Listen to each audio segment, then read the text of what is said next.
দূর পাহাড় ঘেরা এক ছোট্ট গ্রাম ছিল, নাম তার চন্দনপুর। এই গ্রামে থাকত এক গরিব কাঠুরে, নাম রঘু। রঘুর কুঁড়েঘরটা গ্রামের শেষ প্রান্তে এক বট গাছের নিচে দাঁড়িয়েছিল। ছনের ছাউনি ফেটে বৃষ্টি ঢোকে, কিন্তু তবুও ওটাই ছিল তার একমাত্র আশ্রয়।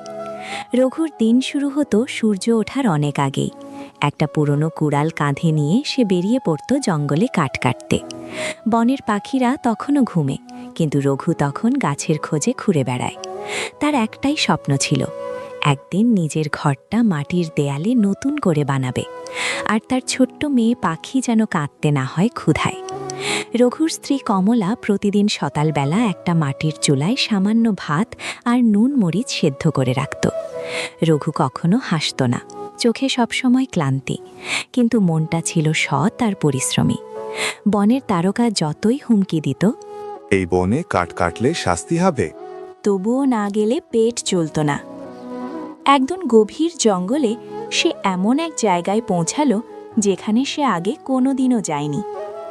বাতাসে অদ্ভুত মিষ্টি গন্ধ, চারপাশে ফুলে ঢাকা অচেনা গাছ।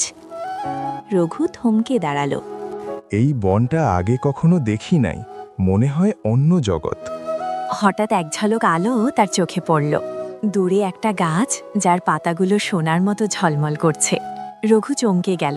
সে কাছে গেল, দেখল পাতাগুলো সত্যিই সোনার রঙের, আর গাছের গোড়ায় হীরের মতো চকচকে ফল ঝুলে আছে। সে হাত বাড়ালো, কিন্তু যতবার ছুতে যায় ফলগুলো মিলিয়ে যায় ধোঁয়ার মতো। রঘু হাঁপাতে হাঁপাতে বলে, এই যে কেমন জাদুর গাছ, ছুঁই আর নেই। ঠিক তখনই এক মৃদু হাওয়া বইল, আর তার সামনে এক আলোকিত পরী আবির্ভূত হল। সে সাদা পোশাকে, মাথায় রূপালী মুকুট, হাতে জাদুর ছড়ি। পরী হেসে বলল, রঘু, তুমি এই গাছটা দেখতে পেরেছ, মানে তোমার মন সৎ, কিন্তু সবাই এই গাছ দেখতে পায় না। তুমি কে মা? এই গাছটা কোথা থেকে এলো? আমি এই বনের রক্ষক পরী। গাছ এক অভিশাপের ফল। এক অশুভ দৈত্য একদিন আমাকে পাথরে পরিণত করেছিল। তোমার মতো সৎ মনের মানুষ ছাড়া কেউ এই গাছ দেখতে পারে না। রঘু চুপ করে শুনছিল, তার বুক ধকধক করছিল। পরী আবার বলল, তুমি যদি আমাকে মুক্তি দাও, আমি তোমাকে আশীর্বাদ দেব। এই গাছ তোমার হবে, কিন্তু লোভ করলে সব হারাবে। আমি লোভ করব না মা, শুধু তোমার আশীর্বাদ চাই। পরী মৃদু হেসে তার কাঁধে হাত রাখল। তাহলে কাল সকালবেলা এই গাছের নিচে এসো, আমি তোমাকে তোমার ভাগ্যের প্রথম আলো দেখাবো। আলোর ঢেউয়ের মতো পরী মিলিয়ে গেল। রঘু হতবাক হয়ে গাছটার দিকে তাকিয়ে রইল। বাতাসে একটা মিষ্টি সুর বাজল, যেন কেউ দূর থেকে গান গাইছে। যে মন সৎ, তারই হবে সোনার পথ। রঘু সেই রাতে বাড়ি ফিরল এক আশ্চর্য আলো নিয়ে। কমলাকে সব বলল, কিন্তু সে বিশ্বাস করল না। তবু রঘুর মুখের উজ্জ্বলতা দেখে কমলা বলল, কাল তুই গেলে আমিও যাব তোর সঙ্গে, দেখি সেই সোনার গাছটা। রঘু মৃদু হাসল। বাইরে তখন পূর্ণিমার চাঁদ উঠছে, আর দূরের বনে জোনাকিরা জলজল করছে। গরিব কাঠুরের জীবনে যেন প্রথমবার একটা আশা জন্ম নিল।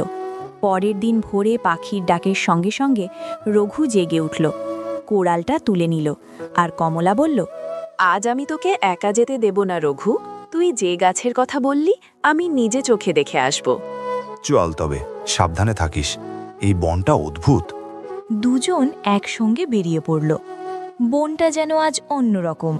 পাতার ফাঁক দিয়ে সূর্যের আলো পড়ে সোনালি ঝিলিক ছড়াচ্ছে। হঠাৎ বাতাস থেমে গেল, আর সেই জায়গাটায় পৌঁছেই কমলা হাঁ করে তাকিয়ে রইল। ও মা, সত্যি সোনা! গাছটার পাতাগুলো ঝলমল করছে, আর নিচে ছোট ছোট হীরার মতো ফল পড়ে আছে। কমলা অবাক হয়ে ফলগুলোর দিকে তাকালো, কিন্তু যতবার ছোঁয়ায় মিলিয়ে যায়। দেখলি, আমি মিথ্যে বলিনি, এটা জাদুর গাছ। ঠিক তখনই বাতাস কেঁপে উঠল। সেই আলোকিত পরে আবার দেখা দিল। আজ তার মুখে একটু গম্ভীর ভাব। রঘু, তুই কথা রেখেছিস, মন সৎ রেখেছিস, তাই আজ তোর প্রথম পুরস্কার। সে হাত বাড়িয়ে গাছটায় আলতো করে ছুলো, সঙ্গে সঙ্গে একটা সোনার ফল গাছ থেকে খুলে পড়ল রঘুর সামনে। এই ফলটা শুধু একবার ছুঁয়েই নে। যতদিন তোর মন সৎ থাকবে এই ফল তোর জীবনে সুখ এনে দেবে, কিন্তু যদি লোভ জন্মায় এই গাছ চিরতরে হারিয়ে যাবে।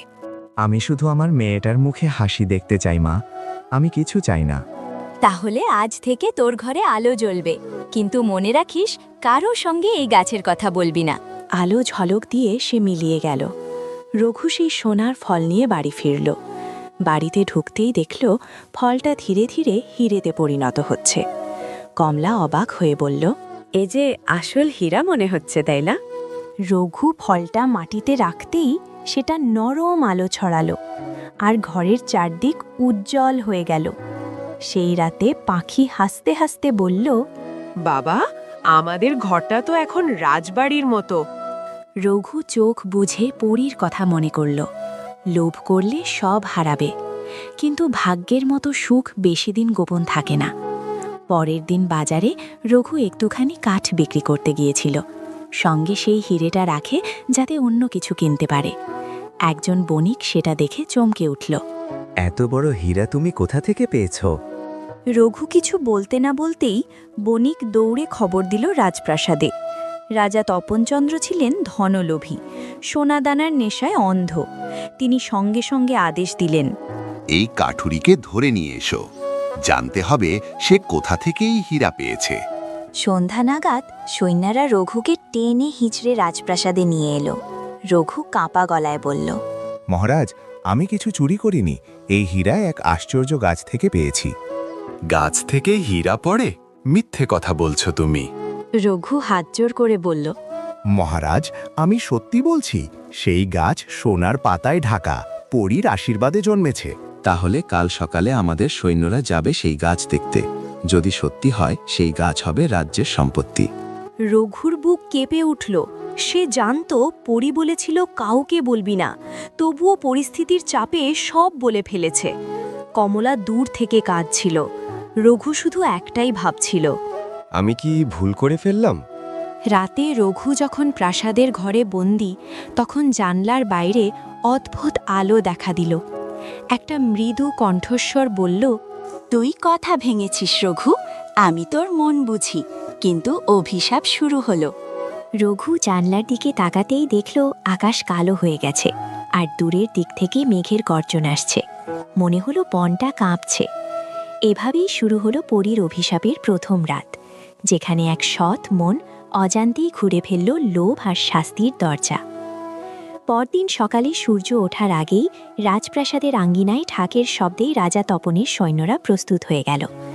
রাজা নিজে ঘোড়ায় চেপে বেরোলেন, সঙ্গে তার প্রধানমন্ত্রী সুরভি, কয়েকজন দারোগা আর রঘু। বাধা অবস্থায় রঘুর চোখে জল। সে মনে মনে বলছিল, হে পরী, আমি তোর কথা ভেঙে ফেলেছি, আমাকে ক্ষমা কর। বনের দিকে এগোতেই বাতাসে অদ্ভুত শীতলতা। পাখিরা চুপ, গাছের পাতাগুলো নিস্তব্ধ। রঘু চিনে ফেলল সেই জায়গাটা। মহারাজ, এখানেই সেই গাছটা ছিল। সবাই তাকিয়ে রইল, কিন্তু গাছটা কোথাও নেই।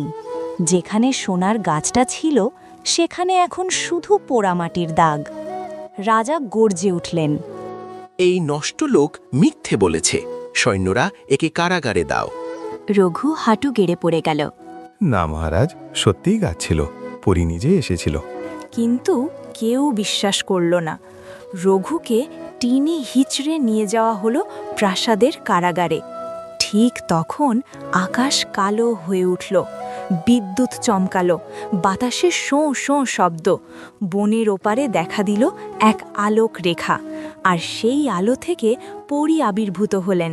তার চোখ লাল আগুনের মতো, কণ্ঠে গর্জন, মানুষ, আমি তোমাদের বিশ্বাস করেছিলাম, কিন্তু তোমরা লোভে অন্ধ। রাজা তপন চমকে উঠল। তুমি কে? আমার রাজ্যে এই সাহস? তুল্য আকাশের দিকে। এই সেই রাজা যে এক গরিবের সততা মাপতে চায় লোভের দাড়ি পাল্লায়। বজ্রপাত হলো, আর মুহূর্তে রাজপ্রাসাদের আঙ্গিনায় আগুন ধরে গেল। সৈন্যরা চিৎকার করে পালাতে লাগল। পরী গম্ভীর কণ্ঠে বলল, রঘু সৎ ছিল, কিন্তু তার মুখ থেকে তোমরা গোপন চুরি করেছ, তাই এই রাজ্য অভিশপ্ত হল। আগামী 7 বছর তোমাদের রাজ্যে বৃষ্টি নামবে না, জমি হবে অনুর্বর। রাজা হাঁটু গেড়ে পড়ে ক্ষমা চাইতে লাগলেন। দয়া করো পরিমা, আমার ভুল হয়েছে। ক্ষমা তখনই যখন তুই বুঝবি লোভের চেয়ে ভালোবাসা বড়। রঘু মুক্ত হবে আর তুই ভিখারি হবি। সে ছুরি ফুরিয়ে দিল, আর মুহূর্তেই রাজা তপনের সোনার পোশাক ছাই হয়ে গেল। তার মাথার মুকুট পড়ে গিয়ে মাটিতে মিশে গেল। এক ঝালক আলোয় পরী রঘুর কারাগারের শিকল ভেঙে দিল। রঘু অবাক হয়ে তাকিয়ে রইল। পরী নরম স্বরে বলল, তুই ভুল করেছিলিস, কিন্তু মনটা খারাপের ছিল না, তাই তোর জন্য আশীর্বাদ রইল। ফিরে যা তোর ঘরে, আর এই বোনকে রক্ষা কর।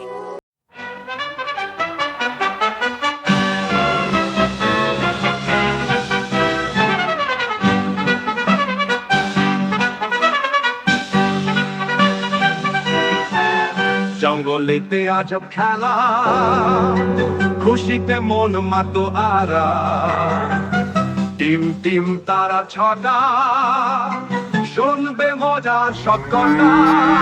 এই তো এসে গেছে তো জঙ্গল স্টোরি বেল। দাদু হাতি বসে আছে, চশমা চোখে সুর নাচে, টিলিং টিলিং ঘন্টা বাজায়, গল্প শোনার দিন যে আজায়।